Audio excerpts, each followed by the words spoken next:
Hello साथियों, नमस्कार। स्वागत है आप सभी का। कैसे हैं आप सब? उम्मीद करते हैं आप सभी अच्छे होंगे। दोस्तों, आज के इस वीडियो में हम बात करेंगे नदियों के किनारे बसे शहर। 100 महत्वपूर्ण सवाल का आगे का पार्ट, जिसके पहले भी हम लोग कई पार्ट कर चुके हैं। और हम लोग यहाँ पर भी बात करेंगे बहुत ज्यादा महत्वपूर्ण सवाल जो आपके एग्जाम में आते हैं, और उनको हम यहाँ पे डिटेल से जानने वाले हैं। तो पहला सवाल आपके स्क्रीन पर है, हरिद्वार आपको किस नदी के किनारे दिखाई पड़ता है? आपका जो हरिद्वार नामक स्थान है, ये आपको गंगा नदी के किनारे दिखाई पड़ता है। किसके किनारे है? गंगा नदी के किनारे है। आइए इसके बारे में जान लें। तो हरिद्वार उत्तराखंड का एक पवित्र नगर और हिंदुओं का प्रमुख स्थान माना जाता है। गंगा नदी हरिद्वार में मैदानी क्षेत्र में प्रथम प्रवेश करती है। हरिद्वार को आप गंगा द्वार भी कहते हैं। ठीक है, हरिद्वार को आप क्या कहते हैं? गंगा द्वार के नाम से भी जानते हैं। हरिद्वार हिंदुओं के 7 पवित्र स्थलों में से एक माना जाता है, तो याद रखिएगा। आपका हैदराबाद किस नदी के किनारे स्थित है? तो आपका जो हैदराबाद है वो आपको मूसी नदी के किनारे दिखाई पड़ता है। किसके किनारे है? मूसी नदी के किनारे है। हैदराबाद तेलंगाना राज्य की राजधानी है। हैदराबाद को निजाम का शहर, मोतियों का शहर, ये सारे नाम दिए जाते हैं। शहर का मुख्य आकर्षण चार मीनार, हुसैन सागर झील, बिरला मंदिर, सालार जंग संग्रहालय, ये सब आपको पता है। चलिए, जबलपुर आपको किस नदी के किनारे दिखाई पड़ता है? तो जबलपुर आपका नर्मदा नदी के किनारे आपको दिखाई पड़ता है। आपके लिए बहुत ज्यादा इंपॉर्टेंट है। और जबलपुर मध्य प्रदेश राज्य का एक प्रमुख शहर है। यहाँ पर मध्य प्रदेश राज्य का उच्च न्यायालय भी आप देखते हैं, तो उच्च न्यायालय भी यहीं पर है। इसे मध्य प्रदेश की संस्कार धानी और न्यायिक राजधानी भी कहा जाता है। यहाँ थल सेना की छावनी, भारतीय आयुध निर्माणियों के कारखाने और पश्चिम मध्य रेलवे का मुख्यालय भी आप देखते हैं। तो काफी महत्वपूर्ण है ये। जबलपुर आपको याद रखना है। इटावा आपको किस नदी के किनारे दिखाई पड़ता है? तो आपका जो इटावा है वो आपको यमुना नदी के किनारे दिखाई पड़ेगा। किसके किनारे है? आपका इटावा आपको यमुना नदी के किनारे दिखाई पड़ता है। इटावा भारत के उत्तर प्रदेश राज्य में स्थित एक नगर है। इटावा का पुराना नाम इस्तिकापुर हुआ करता था। यहाँ हिंदू मंदिरों से घिरे 15वीं शताब्दी को एक किले के अवशेष भी मिले हुए हैं, तो ये भी आपको याद रखना है। आइए, बेंगलुरु आपको किस नदी के किनारे दिखाई पड़ता है? तो आपका जो उत्तर होगा वो वृषभावती होगा। क्या हो जाएगा? वृषभावती, जो कि आपको याद रखना है। तो बेंगलुरु कर्नाटक राज्य की राजधानी है। बेंगलुरु को भारत के सिलिकॉन वैली और भारत का बगीचा, ये सारे नामों से आप जानते हैं। ये भारत का तीसरा सबसे बड़ा शहर और 5वां सबसे बड़ा महानगर भी माना जाता है। तो आपको बेंगलुरु से संबंधित चीजें याद रखनी है, क्योंकि महत्वपूर्ण है आपके लिए। फर्रुखाबाद आपको किस नदी के किनारे दिखाई पड़ता है? आपका जो फर्रुखाबाद है ये आपको गंगा नदी के किनारे दिखाई पड़ेगा। कहाँ पे? गंगा नदी के किनारे दिखाई पड़ता है। फर्रुखाबाद भारत के उत्तर प्रदेश राज्य में स्थित है। कहाँ पर स्थित है? ये आपका यूपी में स्थित है। व्यापार और व्यवसाय की दृष्टि से फर्रुखाबाद बड़ा ही महत्वपूर्ण माना जाता है। ये वही स्थान है जहां पर महादेवी वर्मा का जन्म हुआ था। महादेवी वर्मा को आधुनिक युग की मीरा कहा जाता है। तो ये चीजें आपको याद रखनी है। ग्वालियर किस नदी के किनारे स्थित माना जाता है? तो आपका जो ग्वालियर है वो आपको चंबल के किनारे दिखाई पड़ता है। क्या उत्तर होगा? चंबल आपका सही जवाब होगा, जो कि आपको याद रखना है। यह मध्य प्रदेश का प्रमुख सांस्कृतिक और ऐतिहासिक नगर भी है। इसे तानसेन नगरी के रूप में भी जाना जाता है। 1857 के विद्रोह के दौरान ग्वालियर विद्रोह के प्रमुख स्थलों में से एक था। बाबर ने इसे भारत के किलों के हार में मोती के रूप में वर्णित किया है। ठीक है, भारत के किलों के हार में मोती के रूप में इसको वर्णित किया गया है। हम आगे बढ़ेंगे। तो आपका गोरखपुर आपको किस नदी के किनारे दिखाई पड़ता है? तो आपका गोरखपुर जो है वो राप्ती नदी के किनारे है। किसके किनारे है? ये आपका राप्ती नदी के किनारे है, जो कि बहुत ज्यादा महत्वपूर्ण है। गोरखपुर उत्तर प्रदेश राज्य के पूर्वी भाग में नेपाल की सीमा पर स्थित है। गोरखपुर में राप्ती और रोहिणी नदियों का संगम होता है। यहाँ प्रसिद्ध पर्यटन स्थल कुशीनगर है, जहां बुद्ध ने महापरिनिर्वाण प्राप्त किया था। तो बहुत ज्यादा आपके लिए क्या है? इंपॉर्टेंट है, आपको याद रखना है। गोरखपुर रेलवे प्लेटफॉर्म को लेकर भी फेमस है। लखनऊ आपको किस नदी के किनारे दिखाई पड़ता है? तो लखनऊ आपको गोमती नदी के किनारे दिखाई पड़ता है। बहुत ज्यादा इंपॉर्टेंट है, आप इसे याद रखिएगा। लखनऊ भारत के उत्तर प्रदेश राज्य की क्या है? राजधानी है। ठीक है।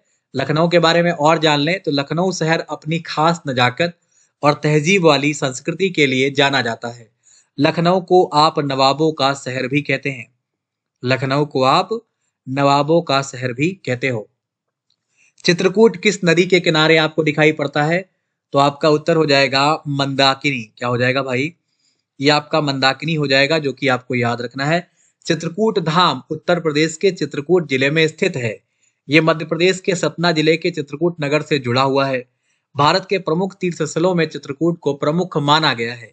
ऐसा माना जाता है कि भगवान श्री राम, देवी सीता और छोटे भाई लक्ष्मण सहित चित्रकूट के घने जंगलों में वनवास के दौरान ठहरे थे। तो ये कहानियां आपने सुन रखी होंगी, है ना। चेन्नई आपको किस नदी के किनारे दिखाई पड़ता है? तो चेन्नई आपको अडयार नदी के किनारे दिखाई पड़ता है। किसके किनारे है?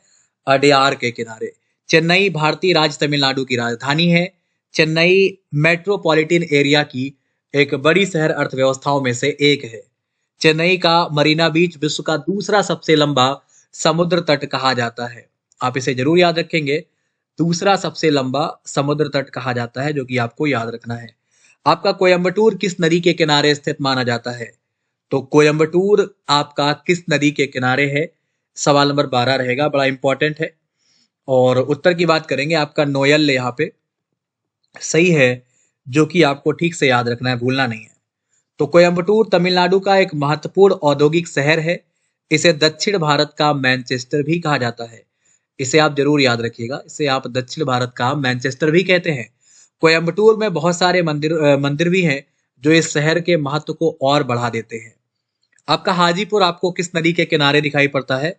तो ये जो आपका हाजीपुर है वो दोनों नदियों के किनारे है, चाहे ए की बात करिए या बी की बात करिए, यानी कि गंगा और गंडक। ये आपको नाम याद रखना है। हाजीपुर दक्षिण में गंगा यहाँ पे लिखा हुआ है और पश्चिम में गंडक नदी से घिरा हुआ माना जाता है। यह शहर केले की खेती के लिए बहुत ज्यादा फेमस माना जाता है। पटना के बाद यह बिहार में सबसे तेजी से विकसित होने वाला शहर भी कहा जाता है। उज्जैन आपका किस नदी के किनारे है?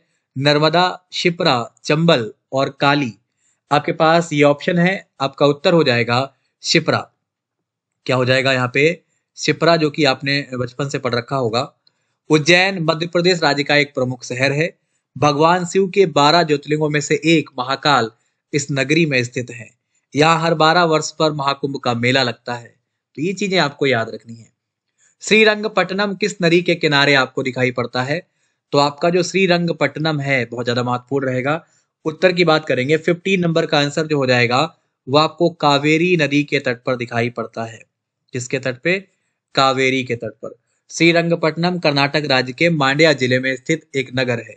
यह शहर अपना नाम प्रसिद्ध श्री रंगनाथ स्वामी मंदिर के नाम से लेता है। यहाँ यह टीपू सुल्तान की राजधानी थी। यहाँ उन्हें 1799 में वीरगति प्राप्त हुई थी। तो श्रीरंगपट्टनम आपके लिए इंपॉर्टेंट है। बैतूल आपको किस नदी के किनारे दिखाई पड़ता है? 16 के जवाब की बात करेंगे, आपका आंसर हो जाएगा ताप्ती। ये जो आपका बैतूल है ये आपको किस नदी के किनारे दिखाई पड़ता है? ताप्ती के किनारे। बैतूल भारत की हृदय स्थली मध्य प्रदेश में स्थित है। यही मुल्ताई नामक पहाड़ी से ताप्ती नदी का उद्गम होता है। यहाँ प्रसिद्ध मुक्तागिरी जैन मंदिर स्थित है। यह क्षेत्र जंगलों और जैव विविधता के समृद्ध में से एक माना जाता है। चलिए, ओरछा आपका किस नदी के किनारे स्थित है? यह आपका 17 नंबर सवाल रहेगा। आप देखिए, बताइए क्या उत्तर देंगे आप। ओरछा किस नदी के किनारे है? तो आपका डी हो जाएगा। क्या हो जाएगा भाई? डी। आप इसे याद रखिएगा, बेतवा सही है। ओरछा मध्य प्रदेश राज्य के निवाड़ी जिले में स्थित एक नगर है। ओरछा की स्थापना 1531 में बुंदेला राजपूत राजा रुद्र प्रताप सिंह द्वारा की गई थी। यहाँ पूरी दुनिया का एकमात्र ऐसा मंदिर है जहां भगवान राम को राजा के रूप में पूजा जाता है। ठीक है, तो याद रखिएगा। महेश्वर किस नदी के किनारे स्थित माना जाता है? 18 नंबर रहेगा, उत्तर आपका नर्मदा हो जाएगा। क्या हो जाएगा भाई? आपका नर्मदा यहाँ पे सही जवाब है। महेश्वर मध्य प्रदेश राज्य के खरगोन जिले का एक शहर है। महेश्वर एक सांस्कृतिक रूप से समृद्ध शहर है। महेश्वर में लगभग 100 से भी अधिक मंदिर हैं, तो ध्यान रखिएगा। भागलपुर आपका किस नदी के किनारे दिखाई पड़ता है? उत्तर आपका हो जाएगा बी, मतलब गंगा। और गंगा आपको अच्छे से याद रखना है, भूलना नहीं है। भागलपुर बिहार प्रांत का एक अत्यंत प्राचीन शहर है। महाभारत के अनुसार ये अंग प्रदेश का हिस्सा था जो 16 महाजनपदों में से एक था। भागलपुर को चंपावती के नाम से भी जाना जाता था। जोरहाट किस नदी के किनारे स्थित है? उत्तर की बात करेंगे तो भोगदोई यहाँ पे आपका सही जवाब होगा, सही विकल्प होगा, जो कि आपको याद रखना है। और जोरहाट असम के मुख्य शहरों में से एक है। भोगदोई नदी के किनारे बसे जोरहाट के बाजार काफी चर्चित हैं। यहाँ चौकी हाट और माचर हाट नाम के दो बाजार हैं। यहाँ वैष्णव धर्म से जुड़े अनेक मठ बने हुए हैं। केदारनाथ किस नदी के किनारे स्थित है? उत्तर आपका हो जाएगा मंदाकिनी। ये पॉइंट भी आपको क्या करना है, जरूर याद रखना है। तो केदारनाथ हिमालय पर्वतमाला में बसा उत्तराखंड राज्य का एक कस्बा है। ये रुद्रप्रयाग की एक नगर पंचायत है। ये हिंदू धर्म के अनुयायियों के लिए विशेष पवित्र स्थान है। यहाँ केदारनाथ मंदिर भगवान शिव का 12 ज्योतिर्लिंगों में से एक है। ठीक है। अमरावती किस नदी के किनारे स्थित माना जाता है? यह आपका 22 नंबर है। उत्तर आपका हो जाएगा कृष्णा, जो कि आपको याद रखना है, भूलना बिल्कुल नहीं है। अमरावती आंध्र प्रदेश की विधायी राजधानी है। अमरावती को पहले धान्य कटकम के नाम से जाना जाता था। यह आंध्र प्रदेश की सांस्कृतिक विरासत और इतिहास का एक महत्वपूर्ण शहर है। आगरा नगर जो है वो किस नदी के किनारे बसा हुआ है? आपका उत्तर हो जाएगा बी, मतलब यमुना। आगरा के बारे में तो सब जानते हैं, ताजमहल के पीछे भी यमुना ही बहती है। तो आगरा उत्तर प्रदेश का चौथा सर्वाधिक जनसंख्या वाला नगर है। आगरा की स्थापना 1504 में सिकंदर लोदी के द्वारा की गई थी। आगरा कई वर्षों तक मुगल साम्राज्य की राजधानी रहा है। विदिशा किस नदी के किनारे स्थित माना जाता है? तो विदिशा आपका बेतवा नदी के किनारे स्थित है। जो पॉइंट आपको दिमाग में रखना है, विदिशा बेतवा और बेस नदी के संगम पर है। मध्यकाल में इसे बेसनगर या भेलसा के नाम से भी जाना जाता था। तो ये सारी चीजें आपको इससे याद रखनी है। ओमकारेश्वर किस नदी के किनारे स्थित माना जाता है? तो 25 नंबर के उत्तर की अगर हम बात कर भी लेते हैं तो आपका आंसर क्या हो जाएगा? सी ठीक है, आपको याद रखना है। ये आपके लिए क्या है, बहुत ज्यादा जरूरी है। नर्मदा। तो ओमकारेश्वर मंदाता या शिवपुरी नामक द्वीप पर स्थित है। यह मध्य प्रदेश के खंडवा जिले में स्थित है। यह भगवान शिव के 12 ज्योतिर्लिंगों में से एक माना जाता है। तो ये पॉइंट आपको याद रखने हैं। इस तरीके से हम भाग 3 को पूरा करते हैं और कुछ महत्वपूर्ण सवाल हमने आज डिस्कस किए हैं। इसका नेक्स्ट पार्ट भी आपको मिलेगा। इसके अतिरिक्त में अगर आपने अभी तक अनअकैडमी ज्वाइन नहीं किया है तो ज्वाइन कर लीजिए।